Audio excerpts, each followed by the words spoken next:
It was 1 a.m. when Christian sent me a link to a Quora post.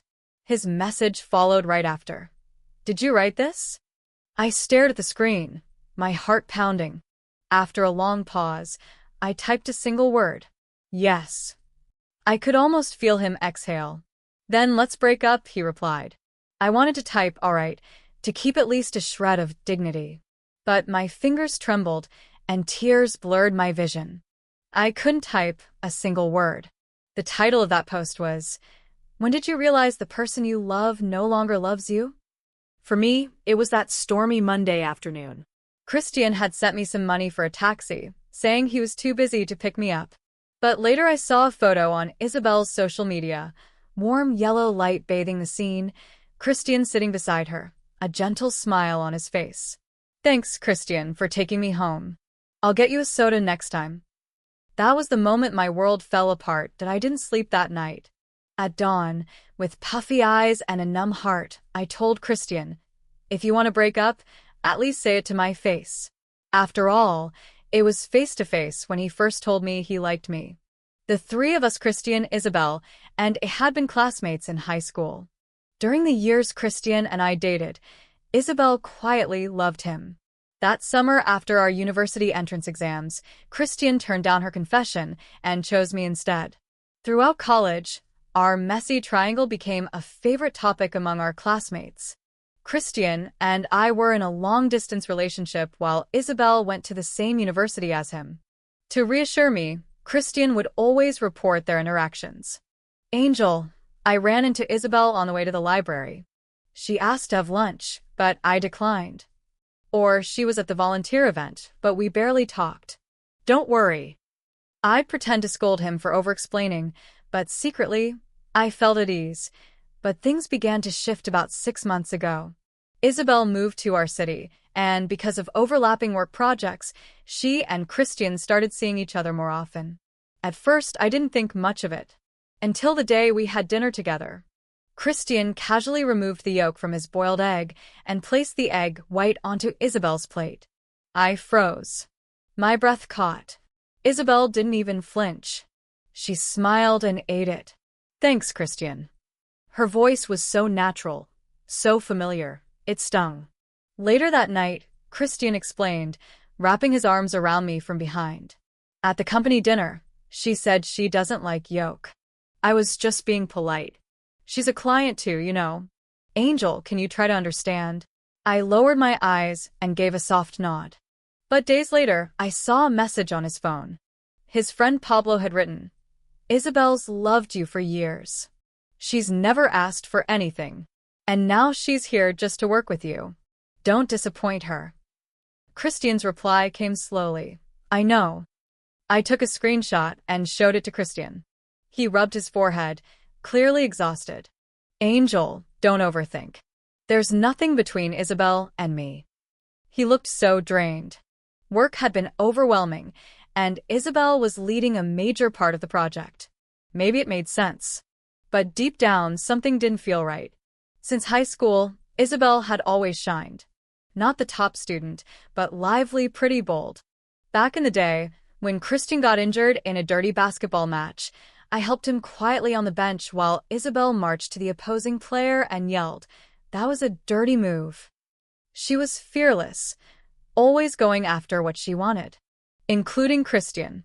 She chased him for 6 years. Honestly, if she hadn't interfered in my relationship, I could have admired her for it. Christian once told me, "Angel, if there was ever going to be something between me and Isabel, it would have happened already. We've known each other for 6 years. Please trust me." But in his eyes, I saw something new, fatigue and a trace of pity that I didn't push. Saying more would only make things worse. So I stood by, watching him inch closer to Isabel day by day. 2 days later, Christian returned from a business trip. He didn't tell me.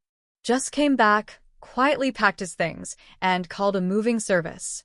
If I hadn't gotten off work early that day, I would have missed him completely disappearing from my life, like he was never part of it. When he saw me, he looked startled, then awkward. My heart sank, but I held it together. "Want to grab a coffee?" I asked softly as we sat across from each other, coffee growing cold between us. Christian finally spoke. Angelica, it's better if we end things. I held my breath, my hands clenched tightly in my lap. He looked away and said, because, as you wrote in that post, I don't love you anymore. A slight tremble in his voice, a reluctant sigh. It's better we ended on good terms. And that post, please delete it. His words landed like bullets, cold and final. The kind of pain that seeps deep into your bones, numbing everything but your heart, which shatters anyway. Angelica looked at Christian, forcing a fragile smile. Why do you need me to delete it? She asked, her voice quiet. Christian hesitated, then answered with a tone that sounded less like a request and more like a warning. Angelica, you're still a girl, and Isabel is your classmate. What good will it do you if everyone finds out? He looked straight at her. The closeness or distance between people's obvious. Don't make it uglier than it has to be. Her heart ached. Her fingers curled slightly on the table. She's not afraid of being the other woman, she muttered.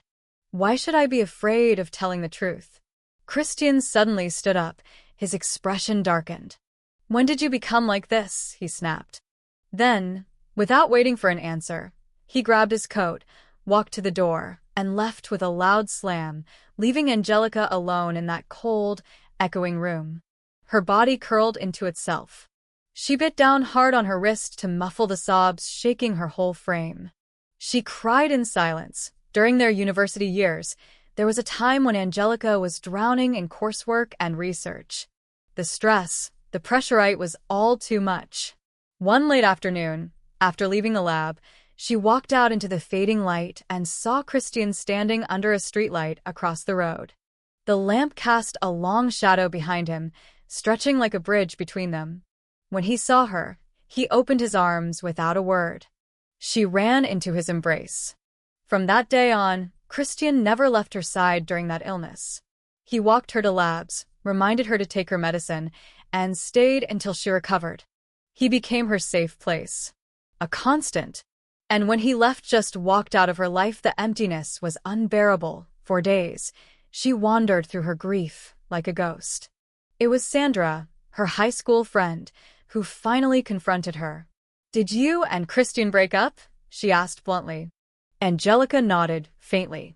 Sandra continued. Have you seen what Isabel posted on WeChat? Confused, Angelica opened the app. What she saw made her stomach turn. There's a picture of Isabel and Christian standing by the riverside, illuminated by soft, romantic lights. Isabel was holding a massive bouquet of roses, her head resting lightly on Christian's shoulder. He had 2 milk teas in hand, unfinished. But it was his eyes' gaze toward her that said everything. There was no hesitation, no guilt. Just warmth. And love. Below the photo, he'd written, Reunion is just the beginning of a romance. Thank you for believing in me all these years. Angelica felt like she'd been punched. The screen blurred. Her hands trembled. Her eyes filled with tears she couldn't stop. Then, among the sea of congratulations in the comments, one line stood out like a splash of cold water. Jacob, Teske. Chapter 4. Just that. It seemed random, out of place, but also undeniably intentional. That's exactly how Jacobo had always been.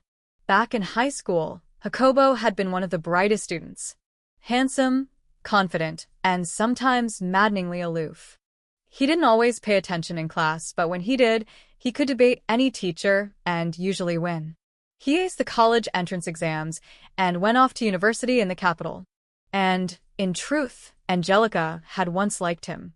After the exams, she gathered all her courage and sent him a handwritten love letter.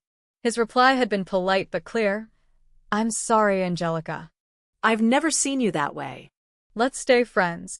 She'd cried, of course, but she'd accepted it. She thought she'd buried that feeling. Then Christian came into her life. He offered to help her carry her luggage on move-in day. Her dorm was on the 5th floor, and he made 10 trips up and down without complaint. If there's anything else, let me know, he'd said, sweat glistening on his face. The sun was blazing through the leaves, and something about the way his eyes shimmered made her heart flutter. She stood on tiptoe, wiped his sweat with a tissue, and whispered, "I promise." That was how their story began. He had traveled miles to attend her graduation. They took photos in their gowns on the green lawn. Nearby, a couple was having their wedding shoot. Christian had turned to her, eyes gentle. "When we get married, we'll take our wedding photos here too, okay?" She nodded without hesitation. Back then, she truly believed in that future. Back in the present, the WeChat post disappeared shortly after Jacobo's cryptic comment, and a snide JJ from Sandra appeared. The sarcasm was unmistakable. The post might have been deleted, but the damage was done. Christian didn't return, and no one questioned that he was now with Isabel. It became an unspoken truth among their old classmates. Angelica took time before telling her parents. But when she finally did, her mother heard the tremble in her voice and flew in the very next morning. Seeing Angelica pale and thin, her mother's eyes welled up with tears. She embraced her tightly. "Angel, how did it come to this?" Angelica buried her face in her mother's shoulder. "He doesn't want me anymore," she whispered, her voice cracking. That was when the dam finally broke. She cried like a child, all the sorrow of the past weeks spilling out. Her mother suggested she come home for a Walito rest to heal. With the new year just 2 weeks away, Angelica agreed.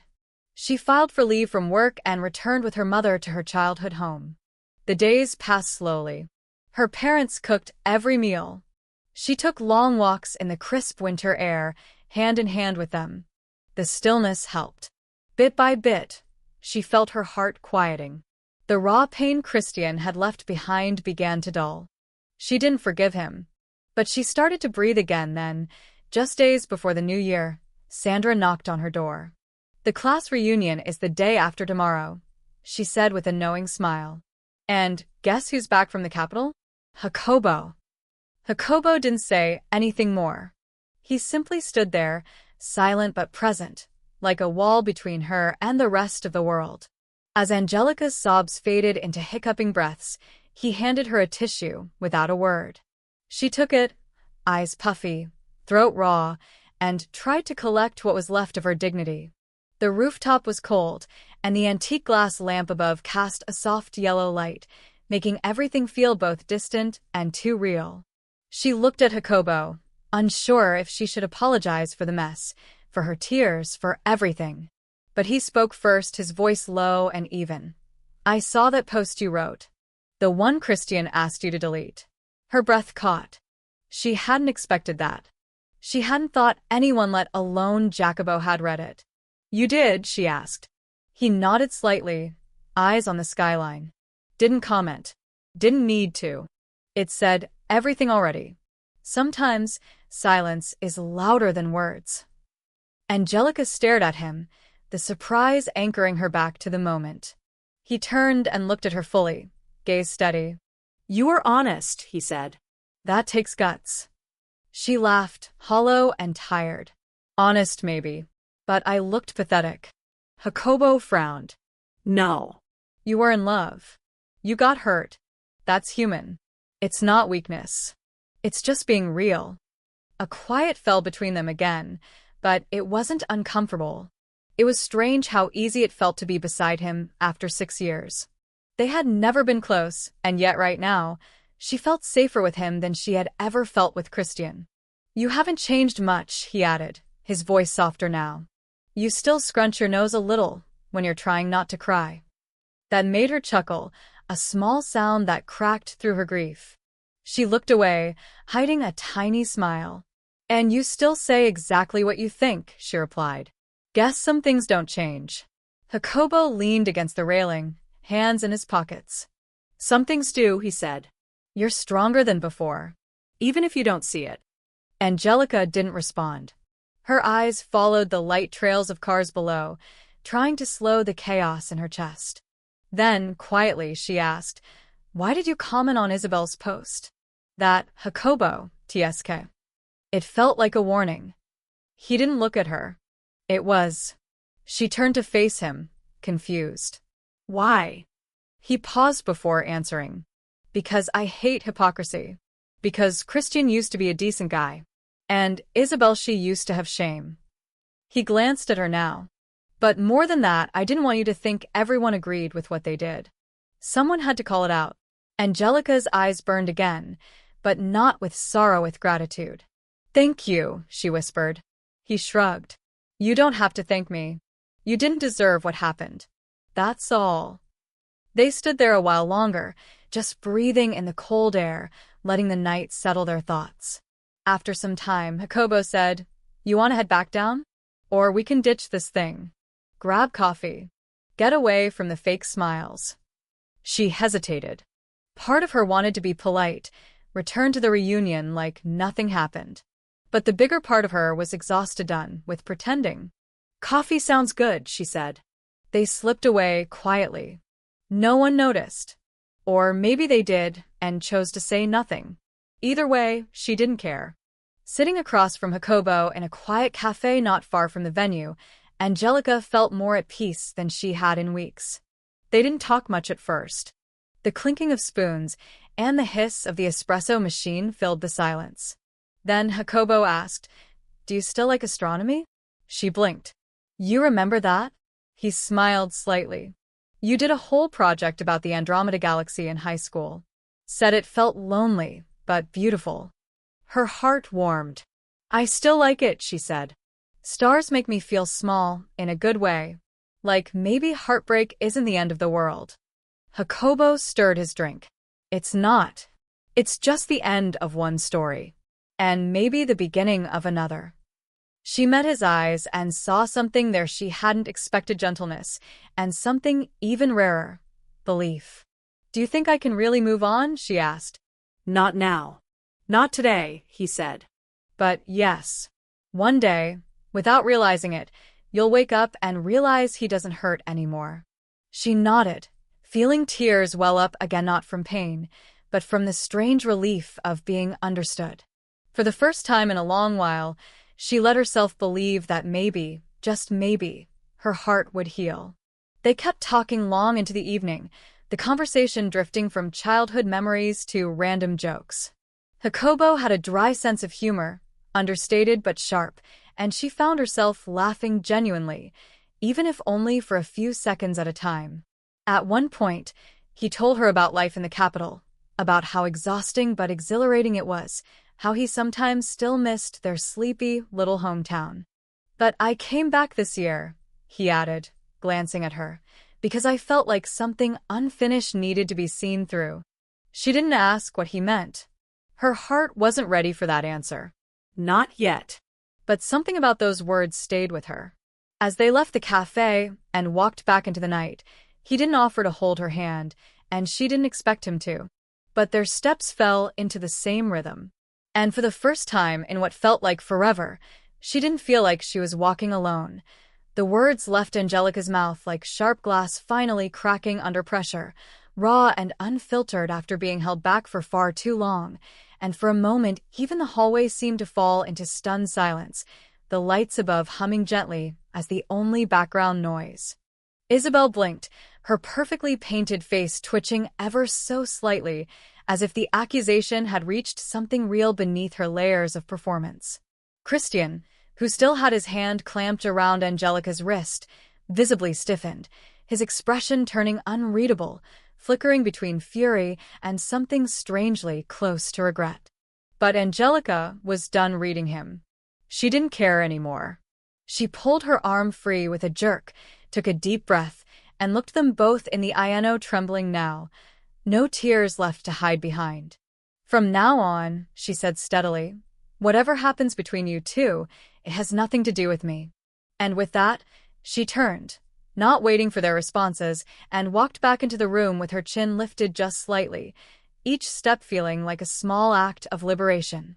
Inside, the classmates were still chatting over half-eaten dishes, the reunion music playing softly from a Bluetooth speaker in the corner. Jacobo was standing by the table again, as if nothing had happened, sipping from a glass of water, like he hadn't just thrown verbal knives in the hallway. When she approached, he looked at her for a second, something like pride flickering in his eyes, but he didn't say anything. He didn't need to. She sat beside him, heart still pounding, and let out a slow breath. Sandra leaned over, whispering, "It's about time." That look on Isabel's face? Priceless. Angelica didn't answer, but a small, almost imperceptible smile played on her lips. The rest of the evening passed in a blur, though Christian and Isabel didn't rejoin the table again. Maybe they'd left. Maybe they stayed outside to lick their wounded pride. She didn't ask. Didn't care. Her classmates were loud and nostalgic, telling stories from school days that she only half listened to. Every now and then, Jacobo would quietly refill her cup or lean closer to say something sarcastic that made her laugh despite herself. It was strange how easily he'd slipped into her space, not pushing, just existing beside her like a steady pulse. When the gathering ended, most people filtered out slowly, hugging, promising to meet again next year, exchanging new contact numbers they probably wouldn't use. Sandra left in an Uber with 2 other classmates, giving Angelica a tight hug and a knowing wink. And then it was just Jacobo and her, standing on the quiet sidewalk under the street lamp, the warm yellow glow casting soft shadows on the ground. "Want me to walk you home?" he asked, almost too casually. She hesitated. "You live on the other side of the city now, right?" He shrugged. "I'm not in a hurry. Besides, it's cold. And you're still wearing that sweater with the tucked collar." She chuckled despite herself. Fine. Just to the station. They walked side by side, and for a while neither spoke. The streets were quieter now, the buzz of the night reduced to distant traffic and the occasional bark of a dog. Jacobo's hands were in his coat pockets, and every now and then she caught him glancing at her from the corner of his eye. "So," he finally said, "about what you said earlier that you didn't choose me." Her steps faltered just slightly, the memory of her words rising with a bit of embarrassment. "I was angry," she admitted. "You rejected me so easily back then, and it felt like I didn't matter." He nodded slowly. "I was a coward, you know." She blinked, caught off guard. "You?" He laughed, soft and self-deprecating. "I was scared. I thought if I said yes and it didn't work out, I'd lose the only version of you I had. The one who sat under that tree every class and didn't know I was watching her, too." Angelica stopped walking, heart suddenly in her throat. "You what?" Jacobo turned to face her fully, no sarcasm in his eyes this time. "I saw you every time. You thought you were invisible? You weren't. I just didn't know what to do with someone who looked at me the way you did." Her breath hitched. The silence between them was no longer heavy, it was electric. "Why are you telling me this now?" she asked. Jacobo took a slow step closer, close enough that she could smell the faint trace of soap and winter air on him. "Because maybe I was wrong before. And maybe now I don't want to waste any more time pretending I don't remember." Angelica stared at him, emotions swirling in her chest like a storm barely held back. She could have said a dozen things, accused, teased, dismissed, but instead, she whispered, "I thought I was the only one holding on to the past." Jacobo shook his head. "You weren't." They stood there, frozen in time, 2 people rereading the pages of their shared history in a new light. She didn't move, didn't speak, until he gently reached for her hand, not demanding, just offering. And for the first time in a very long time, Angelica didn't flinch. She laced her fingers through his, looked up into those familiar eyes, and let the night carry them both into something unspoken but finally, maybe, something beginning. They talked about old times first hesitantly, then more freely, as if the years between them had been nothing more than a long comma in an unfinished sentence. The red wine warmed their cheeks, and though the snow continued to fall quietly outside, the room felt strangely cozy, like a memory you didn't know you still carried. Angelica curled up slightly on the opposite end of the sofa, knees tucked close, her fingers wrapped around the warm glass of wine. She was trying to hold back the flood of emotions, the swirling thoughts, but Jacobo's presence made it nearly impossible. "Do you remember," she asked suddenly, voice soft, "that one time during a physics class when you argued with Mr. Zhang about terminal velocity for almost 20 minutes?" Jacobo chuckled, leaning back with one arm draped over the backrest. "He kept using the wrong equation. I had no choice. She smiled. He nearly threw the chalkboard at you. But I was right, he grinned. Always. That made her laugh, really laugh, the sound bouncing lightly through the room. It had been a long time since she had laughed like that without forcing it. The glass in her hand felt lighter. Jacobo watched her for a moment, eyes thoughtful, as if trying to memorize her just like this. You've changed, he said finally, but not in a bad way. Have I? She asked, raising an eyebrow. You've become quieter. But stronger, he said. You used to avoid confrontation at all costs. But tonight you looked Christian and Isabel in the eye and didn't back down. I saw that. Angelica stared into her glass for a moment, the crimson liquid reflecting the light like a tiny pool of courage. Maybe it's because I finally reached the limit of what I could endure, she murmured. Maybe because you were there. His gaze didn't waver. If I had known earlier, he said slowly, that you felt this way back then, I don't know. I might have done everything differently. She looked up, heart thudding. Would you? Yes, he said. I was too focused on what could go wrong, on not ruining whatever fragile thing existed between us. But maybe that was cowardly. She put her glass down. And now, he said, I'm not afraid anymore. The silence that followed was thick with unspoken questions. What now? What if? Could it work? Angelica stood, walked slowly to the window, and opened the curtain slightly. Snowflakes floated gently under the street lamp, and the world looked like it had been wrapped in a soft white hush. Behind her, she heard Jacobo shift, his footsteps approaching quietly. It's snowing again, she whispered. Just like that day before winter break. He stopped behind her, close enough that she could feel the warmth radiating from his body. I remember, he said. You were wearing a red scarf. You threw a snowball at Sandra and accidentally hit me. And you chased me down, she added, smiling faintly. But you didn't throw it back. I couldn't, he said. You were already shivering, and your nose was red. I thought you were going to cry. She turned slightly, their eyes meeting in the reflection of the window pane. You always notice things like that, she said. Even when you pretended not to. I never pretended, he said. I just didn't know how to show it. Her breath fogged the glass, and for a moment, everything felt suspended in time. Do you still feel the same? She asked, barely above a whisper. Jacobo reached out, gently turning her to face him. No, he said, voice low and certain.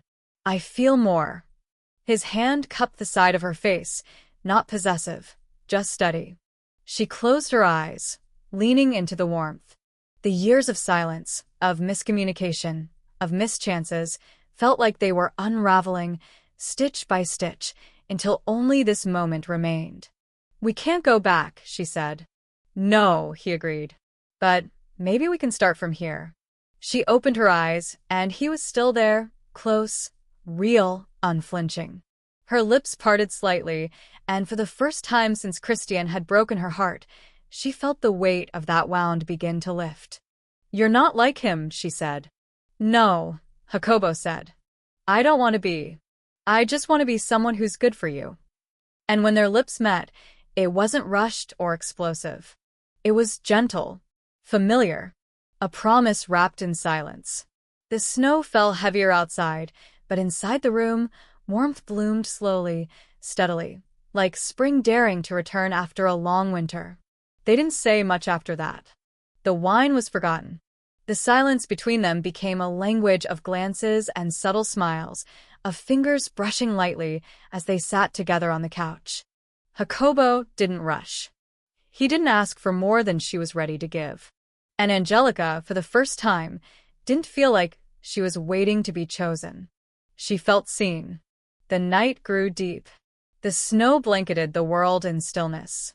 And in that quiet, soft moment, two hearts finally found each other again, not in longing, not in regret, but in the gentle, steady unfolding of something new.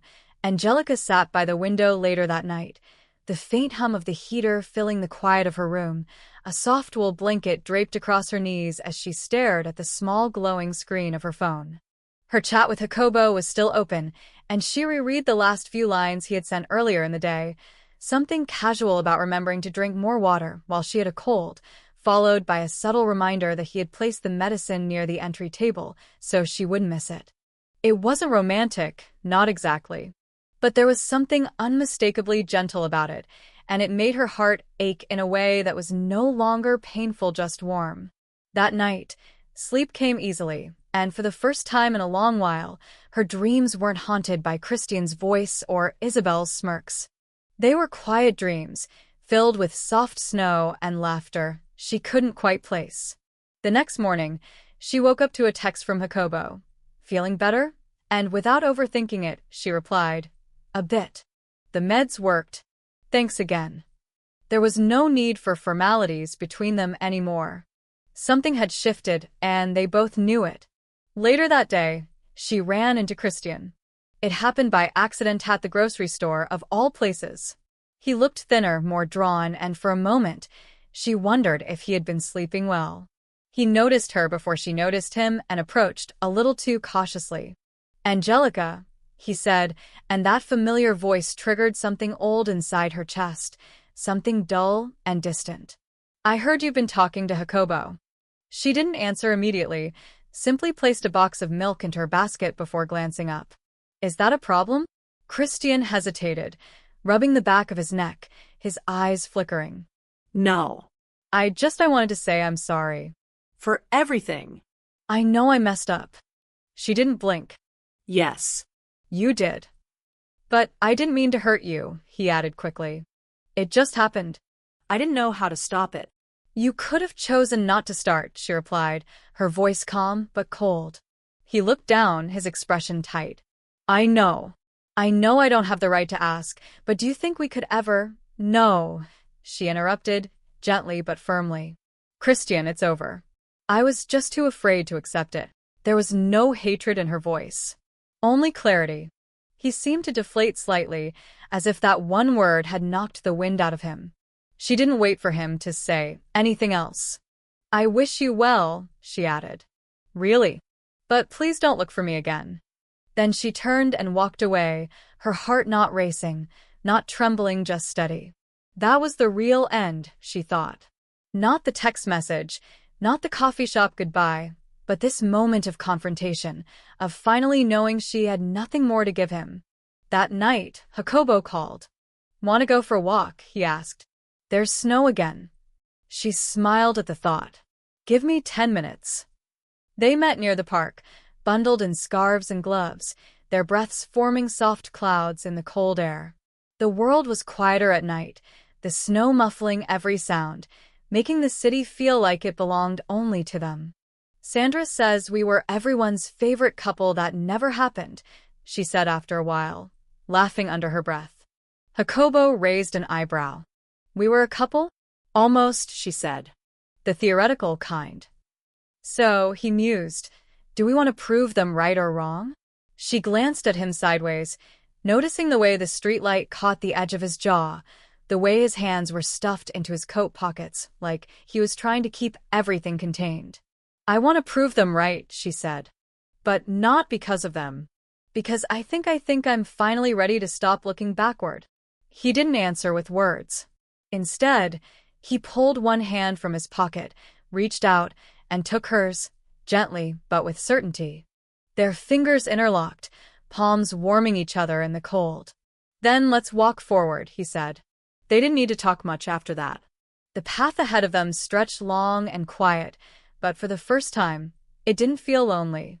In the following days, they saw each other often, sometimes for dinner, sometimes just to sit in comfortable silence over books or movies. They talked about everything: old classmates, ridiculous teachers, dreams they used to have, and ones they still held on to. With each passing day, it became harder to imagine a version of her life without Jacobo in it. There was a moment a week later when he came over with a small potted plant. "For your windowsill," he said, placing it down with a sheepish grin. "I remember you saying sunlight made you feel alive." She didn't say thank you. She didn't need to.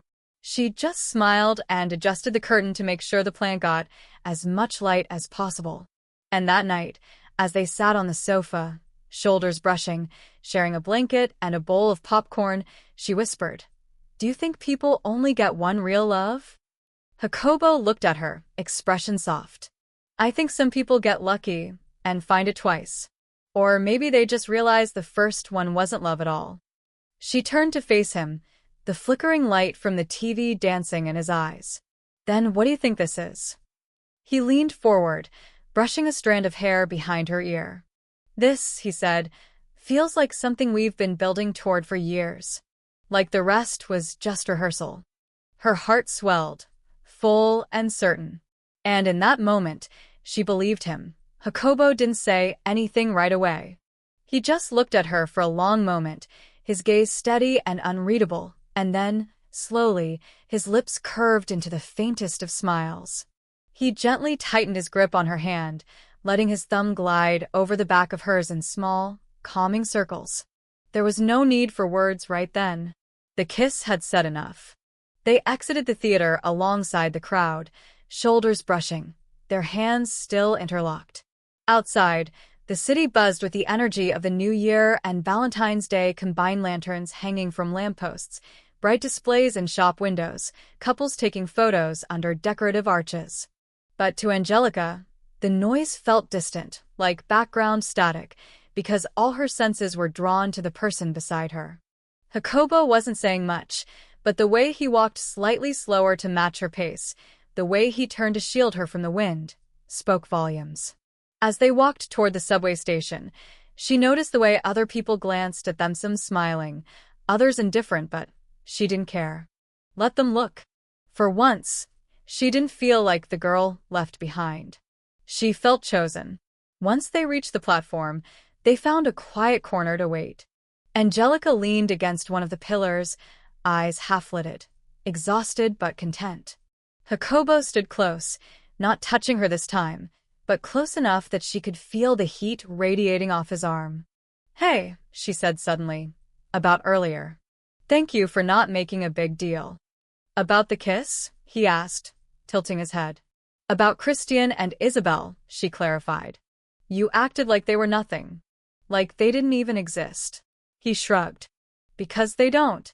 Not to me." Her breath hitched, but she didn't say anything. He looked at her, his gaze softening. "You've always been too generous, Angelica. Always giving people second chances they don't deserve. But today when I saw you walk past them without a second glance, I thought maybe she's finally ready to stop looking behind her." "I think I am," she said. "At least I want to be." "That's enough," he said. "Wanting is the first step." The train arrived, its doors sliding open with a chime. They boarded, found 2 seats near the end of the carriage, and sat down quietly. Angelica rested her head on Jacobo's shoulder. He didn't move, just adjusted slightly, so she would be more comfortable.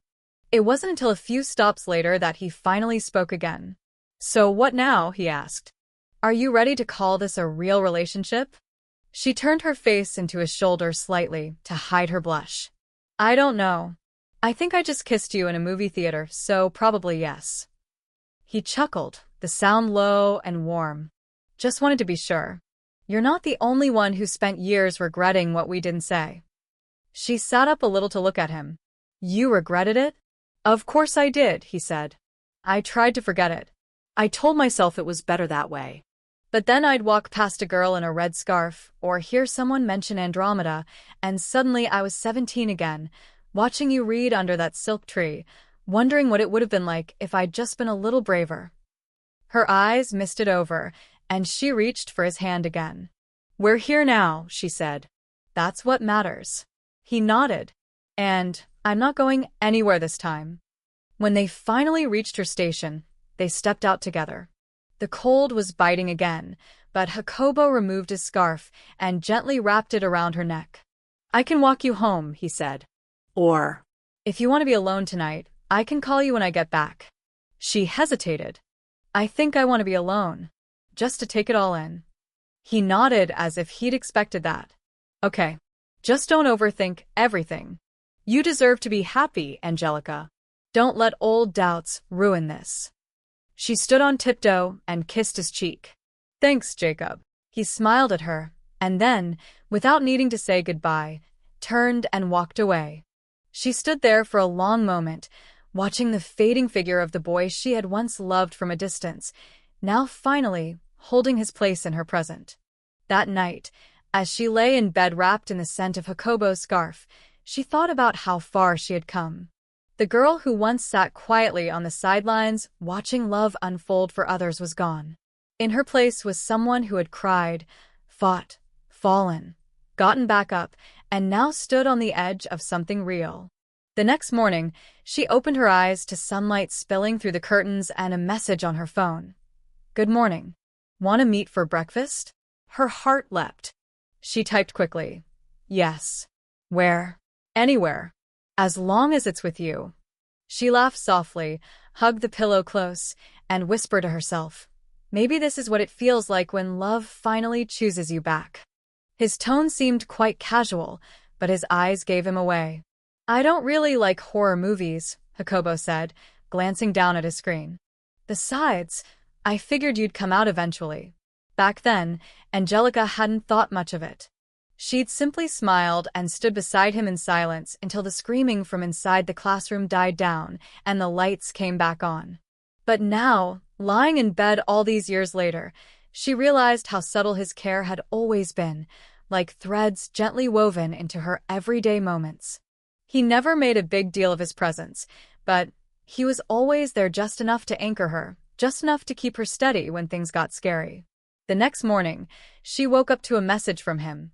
"Did you sleep well?" And she replied honestly, "I did. Thanks for last night."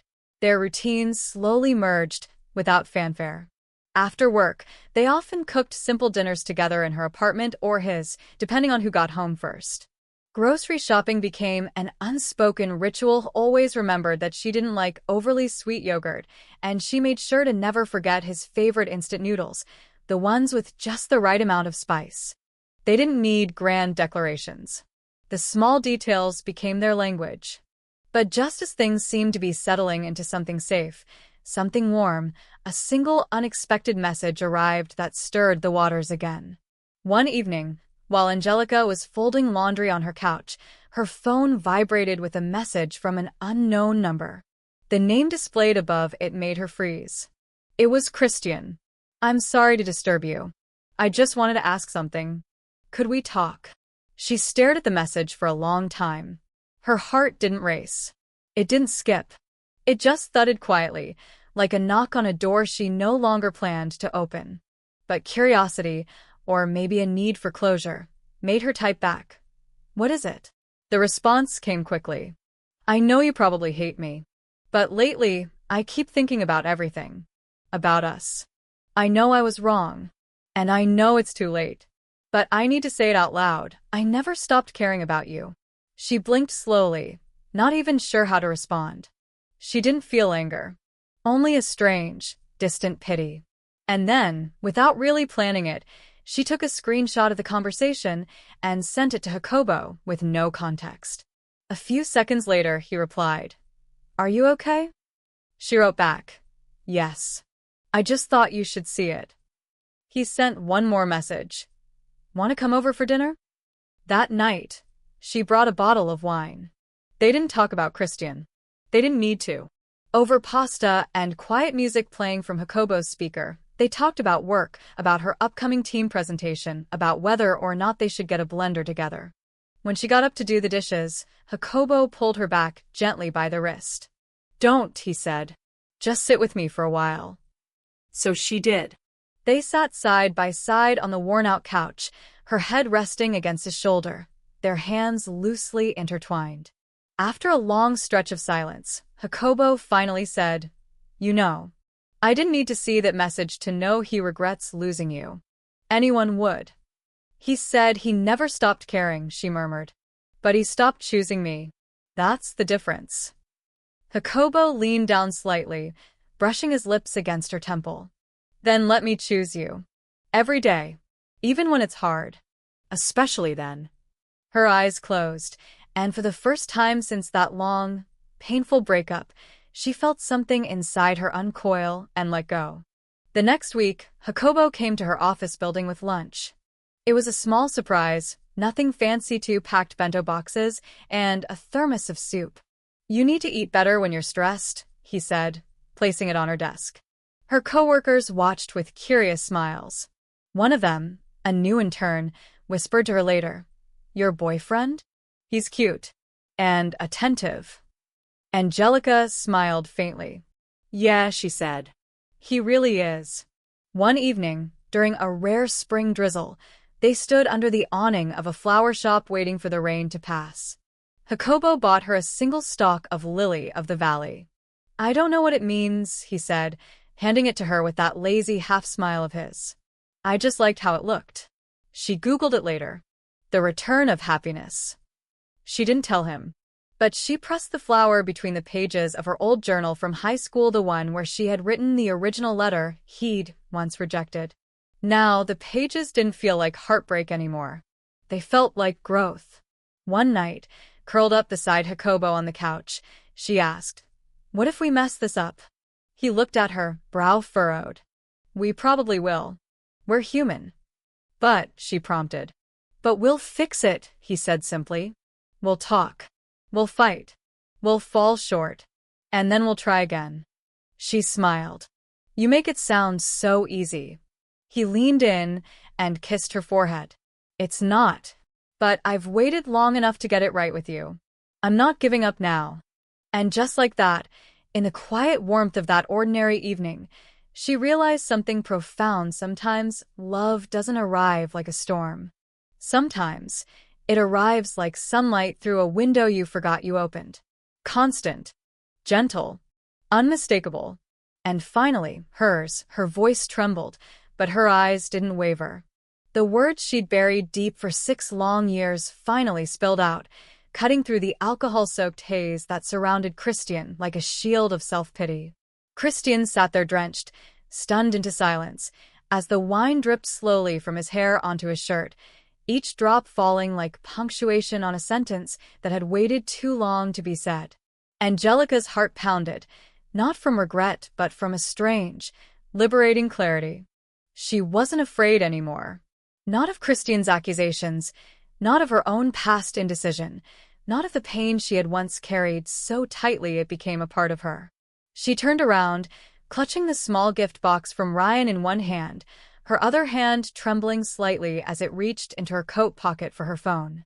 She didn't even hesitate before pressing Jacobo's name. The phone rang once, then twice. On the third ring, his voice came through low, calm, familiar. "Angelica? Are you free right now?" she asked, her voice steadier than she expected. "Where are you?" he responded immediately. She gave the name of the bar, and there was a brief pause on the line before he said, "I'm on my way." She stepped outside, the cold night air wrapping around her like a reminder that she was still here, still standing, still stronger than she had believed herself to be. A few minutes later, a car pulled up, headlights cutting through the dark, and Jacobo stepped out, his eyes scanning until they landed on her. When he saw her standing there, holding the box close to her chest, something in his expression softened. He didn't ask questions. He simply walked up, reached for her free hand, and held it without a word. "Can we talk?" she said quietly.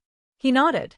They drove in silence for a while until they found a quiet place by the riverbank where the city lights reflected gently on the surface of the water.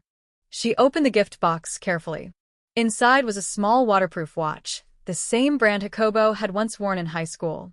It was pristine, with a handwritten note folded underneath it. The ink was slightly smudged with time, but the handwriting was unmistakably his. "I don't know if you'll ever get this, but I wanted you to know I was planning to invite you swimming next week. I want to get to know you for real. I'm not sure I'm ready for something serious, but if you're willing, maybe we can take our time." Her hands trembled as she read it aloud. Jacobo listened in silence, his face unreadable. "I never got it," she whispered. "I thought you rejected me. I thought you never felt anything." "I wondered," he said, his voice low. "I kept thinking you never said anything. So maybe I had imagined it all. Maybe I wasn't worth the risk." "You were," she said. "You always were." He reached out then, gently taking the note from her hand and folding it back into the box. It's not your fault, he said. Christian and Ryan, they made choices. And we lived with the consequences. But that doesn't mean we have to keep living in their shadow. I just hate that we lost so much time, she said, her voice cracking. Me too, he said. But Angelica, we still have time. We still have this. She looked at him, then really looked at him. The boy she had once watched from the edge of a court, the one whose name had lived silently in her heart for years. Now a man, standing beside her. No longer just a memory or a regret but a choice. Jacobo, she said, stepping closer. I don't want to waste any more of it. He pulled her into his arms, and she didn't hold back. There was no hesitation, no fear of being rejected or misunderstood. This time, they were both wide awake. No miscommunication. No letters lost. No one in between. Just them. The wind picked up slightly, carrying the faint scent of river water and distant traffic.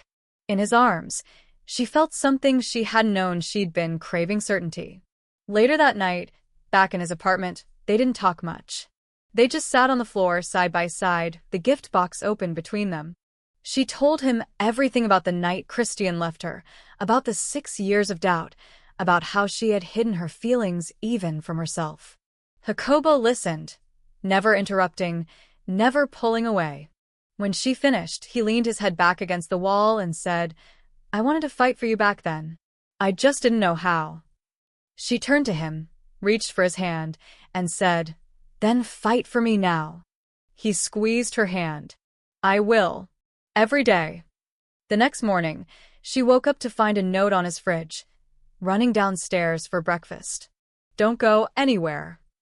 And when he returned with 2 bags of steaming food, her heart swelled with a quiet joy she hadn't felt in years. It was simple. It was ordinary. But it was finally theirs. Angelica packed up the food carefully: rice, grilled meat, a small container of his favorite garlic sautéed greens, and a slice of the honey cake he once said reminded him of summer afternoons in high school. She placed it all in a thermal bag, tied her scarf around her neck, and stepped into the cool evening air. The streets were quieter now, the post-holiday bustle dying down, and the dim glow of the streetlights pooled softly on the pavement. It had been a long time since she'd walked with this kind of purpose, her arms full, her heart full. When she reached Jacobo's office building, she texted him, Downstairs. I brought food. He replied quickly, Wait. I'll come down. She hadn't even taken 2 steps when the door swung open and there he was, slightly disheveled, sleeves rolled up, hair tousled, but eyes lighting up the moment they saw her. You didn't have to, he said, but his smile betrayed how grateful he was. I know, she said, handing over the bag. But I wanted to. They sat together on the steps outside his building, eating from the containers, passing the water bottle back and forth like they had in high school during lunch breaks. You always bring the right things, Jacobo said after a bite. It's like you know me better than I know myself. Maybe I do, she smiled. Or maybe we've just been circling around each other long enough to learn the rhythm. He paused, chopsticks hovering in the air. Do you regret those 6 years? She looked at him, surprised by the question. I used to.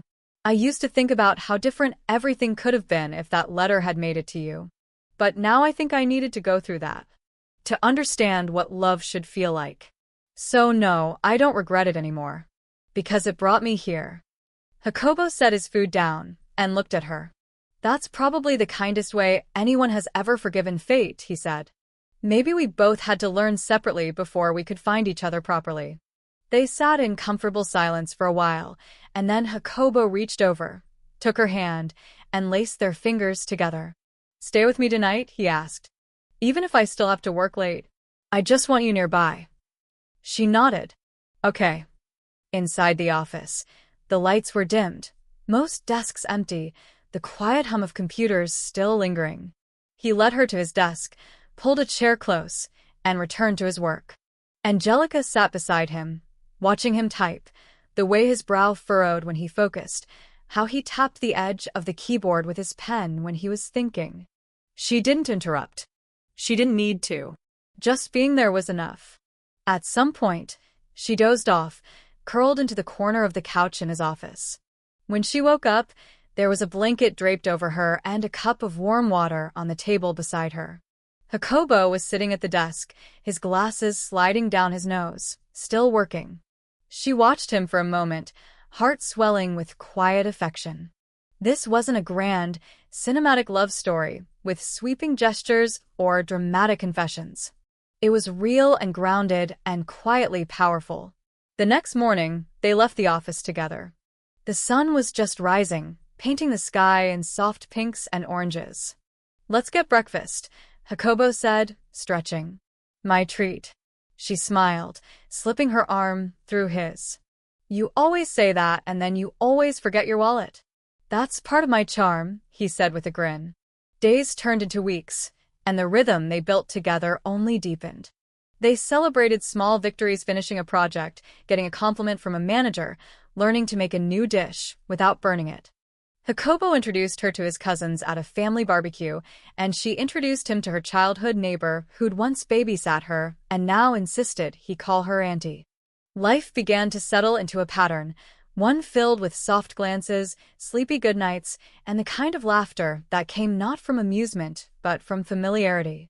One rainy Saturday, they stayed indoors, watching old movies and arguing about which ones had aged well. Halfway through one, Jacobo paused the screen. "Angelica." She turned to him. "If I ask you something serious, will you answer honestly?" Her heart skipped a beat. "Of course." He took a deep breath. "Have you ever thought about what comes next for us? Like more than just dating.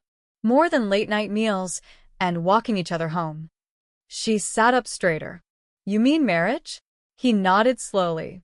"I'm not asking now. I just want to know if that's something you could see with me." She looked at him, really looked at him, and then she smiled. "I used to imagine marrying Christian," she said, "and the thought made me nervous. But when I picture it with you, it just feels like coming home." He leaned forward, kissed her forehead, and whispered, "Then let's keep walking toward home, together." That night, she found the old journal where she had once written down all the moments she'd secretly loved Jacobo from afar. She read it quietly, then closed it and tucked it away in a box. That part of her story was over. A new one was already being written, one shared, one open, one full of second chances that finally arrived at just the right time.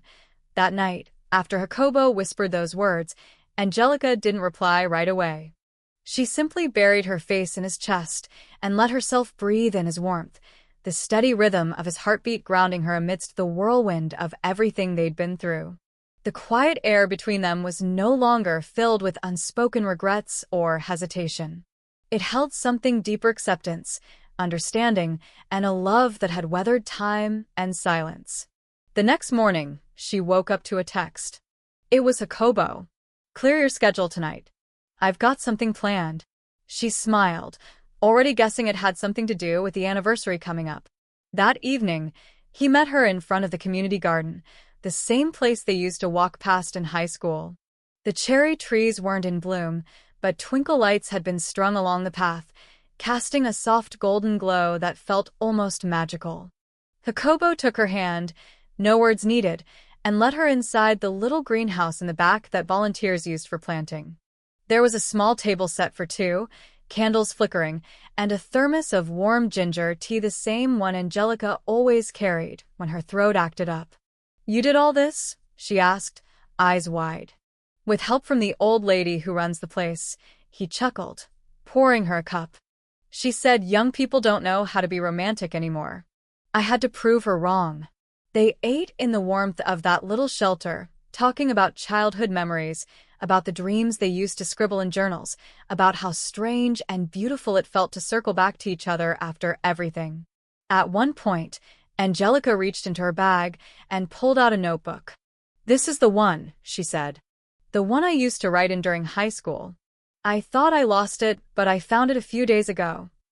She opened to a page and passed it to him. The handwriting was a little messy, but the words were unmistakably hers. "I think I love Jacobo. He doesn't know. He probably never will. But just in case, if you're reading this someday, hi. I hope we're still friends." Or maybe more. Jacobo read it twice, then looked up at her, his eyes glassy. You kept it. She nodded. It was all I had of you for a while. He stood, walked around the table, and knelt beside her chair. Angelica, he said softly, taking her hand, I don't have a ring with me tonight, and this isn't a proposal. Not yet. But I want to promise you something. She held her breath. I promise to never leave your letters unread again. To always meet you halfway, even if we're worlds apart. I want to build a life where your fears are halved and your joys are doubled. And when I do get a ring, I want to give it to you knowing that we didn't just find love, we rebuilt it. Tears slipped from her eyes as she nodded, then leaned forward and kissed him, the notebook still open on the table beside them. After that night, their lives didn't change in any dramatic way. They still went to work, had takeout on lazy Sundays, argued about who forgot to do the laundry. But there was a thread of calm that wove through their days, a quiet certainty that they had both earned through years of missed chances and finally finding the courage to speak. One afternoon, several months later, Angelica was organizing old boxes when she found a sealed envelope with her name on it. It wasn't familiar. Carefully, she opened it. Inside was a folded note, dated 6 years prior, written in Jacobo's handwriting. Angelica, I hope this finds you. I asked Ryan to give this to you. I know I'll be leaving soon, and maybe I'll never know what your answer was. But I wanted to let you know. Yes. If you asked me out, if you confessed, if you even hinted, I would say yes. Because I've liked you too. For a long time. Her fingers trembled slightly as she folded the letter back up. She could have cried. But instead she smiled. Because even though that note never reached her in time, they still found their way back to each other. Destiny might have played its tricks, but real love waited. That weekend, she put the letter inside the same notebook she'd shown Jacobo, tucked between the pages like a missing puzzle piece finally returned. And as she looked up, watching Jacobo making coffee in the kitchen, humming a tune she didn't recognize, she realized something simple and profound. All the wrong turns, misunderstandings, and delays had led them right here. Not just to a happy ending, but to a better beginning. One they would write together, page by page, from now on.